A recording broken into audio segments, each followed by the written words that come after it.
Hey folks, Minutia Minute here, coming at you guys with another video.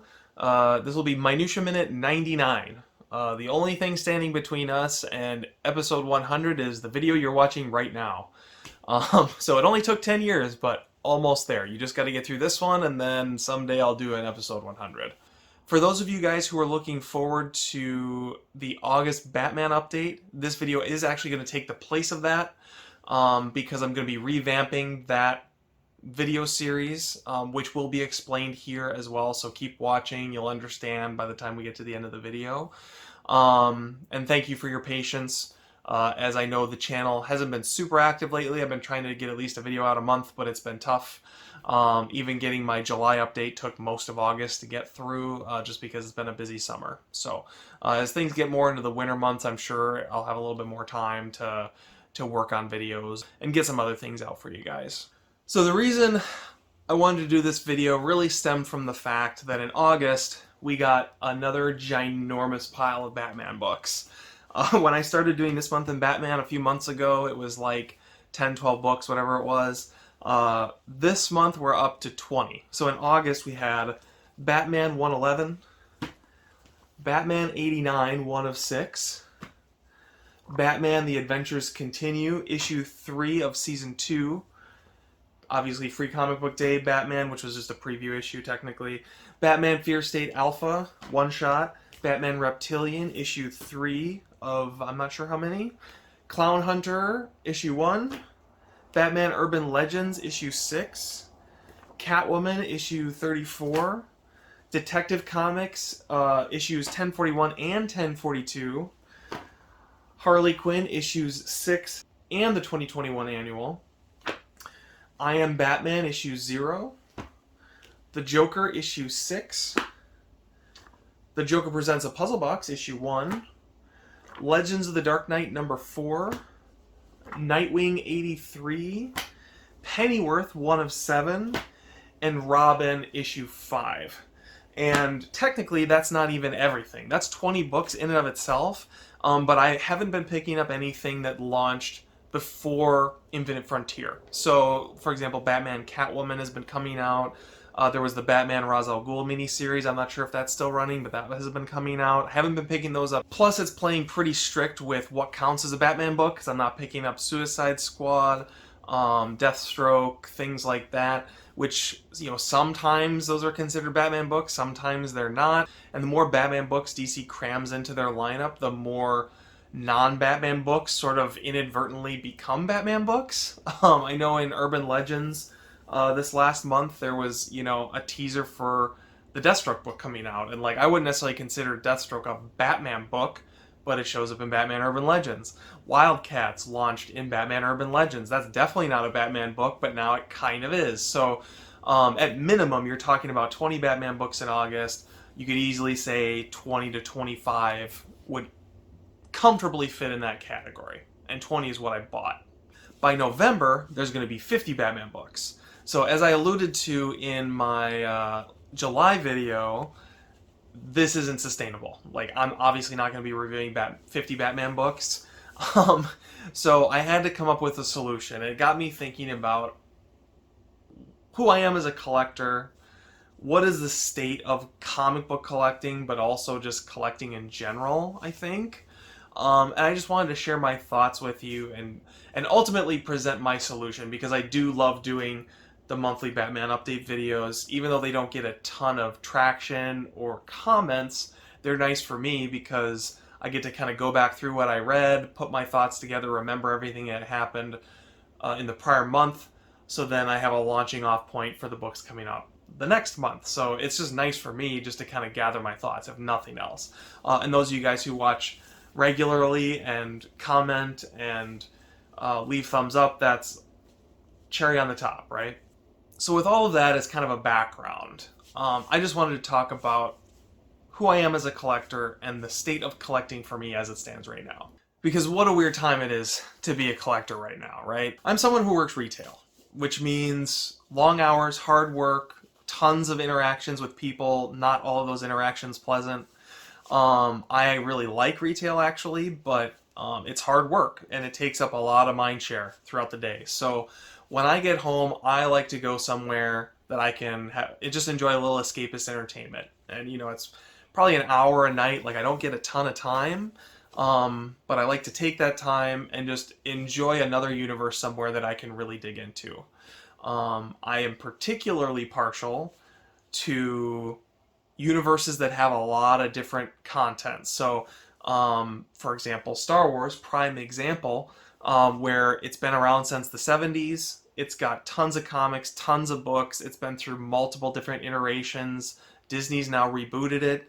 So there's just a ton of different stuff out there to consume, which means you can really dig into the universe and get into all the little nooks and crannies and learn all the little minutia of what's going on in the universe, which for me is fun. But also, you get to see a ton of different artists, writers, whatever, invest their time into that universe and give their take. And that's something that I really, really enjoy about these big franchises, is you get to see a lot of different people put their own spin on the same themes, the same characters, the same content ultimately. And I just like to see how different people approach the same work. Like, I just get a lot of enjoyment out of that.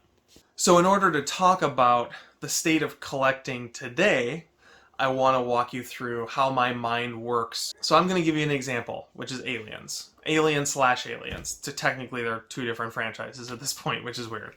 But while this isn't specifically a comic book example, I think you guys will understand where I'm coming from, because I think comic book collectors definitely think similarly to how I'm thinking about Aliens. And I'm using this example specifically because that's a little bit more convoluted, and so you'll see the sort of thought process I go into when I decide I want to dig into something new. And you'll see just how ridiculous and unnecessary it is. But so in 2020, I was like, I really want to dig into Aliens. It started as, hey honey, do you want to watch the Alien movies? And of course the answer was no. My wife doesn't want to watch Aliens. But it started as, hey, let's watch Aliens. That would be fun. Like, let's go through all the movies. That'd be great. And then it's like, well, I've seen all the movies. What else is out there? I knew about the books. I'd read some of the comics, yada, yada, yada. But, there was a lot of stuff out there I hadn't read. And so I was like, well, it would be fun to just do a marathon of everything. Like, let's pull all the continuity, read it all in order. So then it's like, okay, so like you start making a list of like, these are the comic books you read, these are the books you read, this is when everything takes place, and I'm going to go through all those things in order. And so by the end of 2021, I'll go through everything Aliens that's out there. So immediately what starts as a small project becomes, I need to own everything, I need to find every little nook and cranny of, a different comic book here, a different novel there, different video game over here, and put it all together, get it in a timeline so I can experience everything in sequence, and then I'll know everything about Aliens, right? So as someone watching this who's a comic book collector, I know you guys can relate to this mentality. With Alien, there's another level to it though, which is that Alien has multiple timelines, because you have the Dark Horse period, which is like Alien, Aliens, and then you have a bunch of Dark Horse comics, and then Alien 3 came along and kind of gutted everything that happened in those comics, and so then they had to retool those comics and then build a new expanded universe, which then got kind of gutted again when Prometheus came along, and Ridley Scott rolled Blade Runner into it, and so now you're dealing with multiple different timelines, and so then it becomes, oh, well, how do you read all of it? So then I settled on, okay, so you have like Alien, Aliens, and the first 3 volumes of the Dark Horse comics, and that's kind of like a universe in and of itself. So I'll read that first, and then I'm going to read Alien 3. All the comics between Alien 3, reread the revamped versions of those early Dark Horse comics, and then go through all the books, comics, video games that kind of tied into that universe through Alien Resurrection. There are books that I think follow as Alien Resurrection. I haven't actually gotten to those ones yet, but I'll pick those up and read through those and just finish off that timeline, and then go back again and do the Prometheus timeline. So then roll in Blade Runner. So you got Blade Runner, you've got the tie-ins to Blade Runner. Soldier from the 90s with Kurt Russell is technically in that universe. You gotta include that. You'll do Prometheus, and then all the different stuff that ties in with that, and then culminate with a final rewatch of the original Alien. And so I built this whole timeline and started picking stuff up and going through things. I haven't finished it yet, but you know I've been doing it because I've talked about aliens on the channel. That's where that video kind of came from. But I've been slowly making my way through all the content, and it's not going to be done this year, but I will get to all of it at some point. But the point is, you boil all that down, and you're like, Sean, you're insane. And the answer is yes, I'm completely insane, because I'm a Star Wars fanatic, and I own everything there. So if I can do that, Aliens is like lightweight stuff. But the point is, a simple thing like Aliens becomes extremely complicated when you want to read and consume everything. Play all the games, read all the comics, read all the books, watch all the movies. Right? What can I say? Love me for who I am. It just is what it is. It's how my brain works. The question is, why is that a problem? Or why has it created a crisis of collecting for me today? And it all circles back to this whole Batman thing, with 20 issues of Batman this month, 50 issues coming in November, and on into infinity. And the fact of the matter is, it's not unique to Batman. It seems like anyone who owns any kind of a big universe, like Aliens, like Star Wars, like Batman, is in strip mining mode. In the 90s, it was Star Trek. Like, Star Trek spent, 30 years building up goodwill from a few great seasons of a show that people loved, to the point where they started making movies, and then a show, and then 2 shows, and then books, and then comics, and then games, and then more shows, and then, to the point that at the end of the 90s, Star Trek's, was one of the most pervasive properties out there. You couldn't get away from Star Trek, and then it disappeared because it just collapsed, right? CBS and Paramount basically killed that franchise. The franchise is back now, which we'll talk about, but regardless, it was dead. It completely died over the course of a decade because they strip mined it. The thing is now, every company that owns a Star Trek is doing that.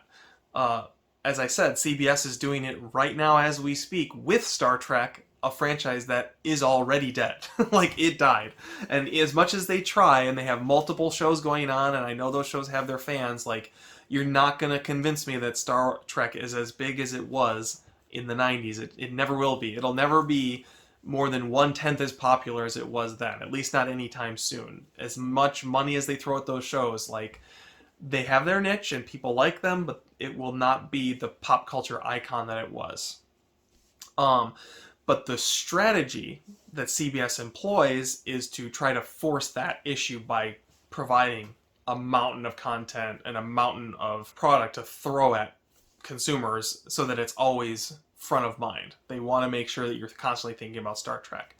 And as I said, that's happening with anyone who has a property like that. So like with Star Wars, Star Wars largely went through this process recently with Disney, where, Star Wars was bigger than ever.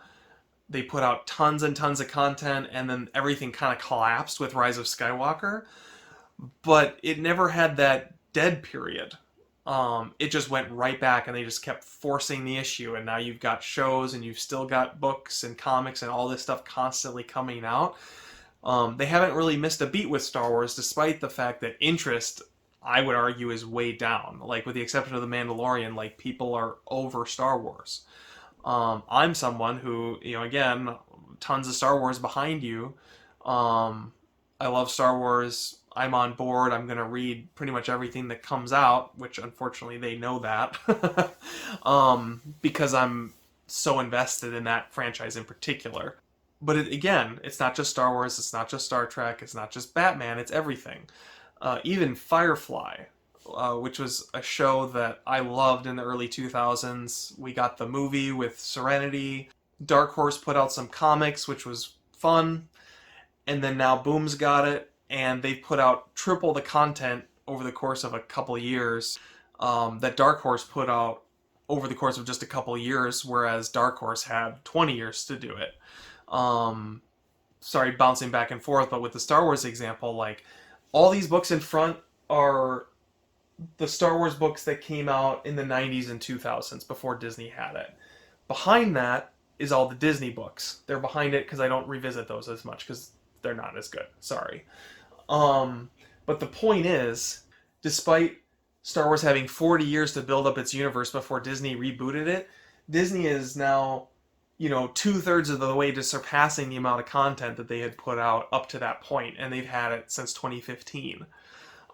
So it's just mind blowing just how much product they feel like they need to push out, and it really just boils down to not about quality but about content. And I don't think it's even as much about how much can I force Sean to buy, because I know Sean's going to go out and buy everything. There's always a lot of blaming on the internet about, well, you're the reason they put out so much because you buy everything and you don't refuse them your money. But I don't think it's even completely about the fact that I'm going to go out and buy everything. It's more about how can we keep this front of mind and keep it in your head that it exists. Like, it's as much about advertising its brand as it is about me actually buying the books or the comics. Because, like, at the end of the day, with Star Wars, for example, like, that's small potatoes compared to the movies and the TV shows that are coming out. At the end of the day, they're putting out books so that you go subscribe to Disney Plus, not so that you go buy the books, right? And the fact that it's not just going on with Star Wars, but going on with something like Firefly, which is a big nothing burger compared to Star Wars, I think is very telling. At the end of the day, what does this all mean for me and the state of my fandom? I know this has been kind of a ramble. Thanks for bearing with me, but for me, it means, I never want my hobby to feel like a job. Even Star Wars, where it's like I've got all this investment in this universe that I've loved since I was 6 years old. At the end of the day, if buying a Star Wars book becomes a job and no longer a hobby, and it's a chore to read, for example, I'll get off. I'll just stop doing it. I haven't done that. I won't do that probably because I do enjoy it. Even the Disney books that are lower quality, like they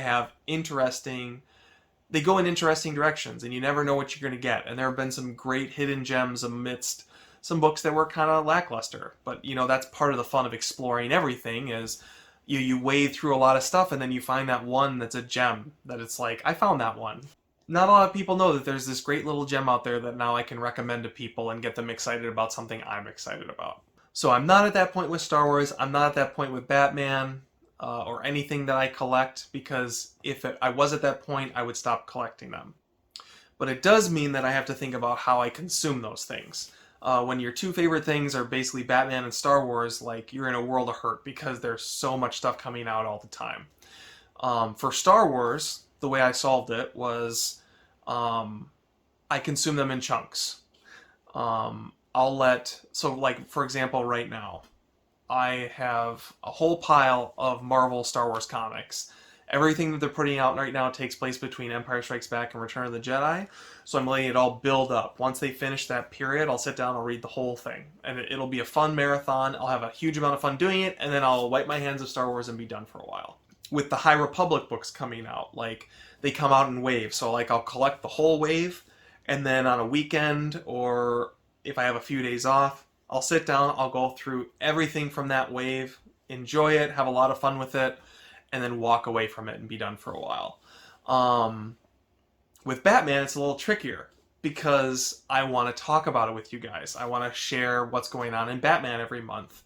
As I said at the top of the video, even though they aren't my most watched and my most commented on, I still enjoy sharing what's going on in Batman, and I don't want to let that go. So ultimately, I have come to a solution that I think is not only going to be better for me, but better for the channel, better for you guys. One thing I miss about my Batman video updates compared with other videos that I've done is that they don't get as many comments. And I think it's because it's just a huge block of books from 30 days, sometimes reported 30 days after they came out, that you have to then go back and remember what you were thinking about at the time, and you just don't comment. Like, it's just too much stuff to talk about or to remember back to leave a meaningful comment. So I'll get people watching it, thumbs upping it, but not commenting on it. So the solution is not going to be every Batman book that comes out. I'll explain that in just a minute. But every single week I'll give you an update on what came out for Batman that week, and I will review the monthly books with you. So what does that exactly mean? So looking at our big August pile for a second time, you'd be looking at getting the books that are in continuity monthly books. So for example, in August you would have gotten Catwoman, I Am Batman, The Joker, Harley Quinn, Detective Comics, Fear State, Batman, Nightwing, Robin, and Clown Hunter. You would not see books that are not in continuity or are miniseries. So you wouldn't be guaranteed seeing things like Batman Reptilian, The Adventures Continue, Batman 89, Pennyworth,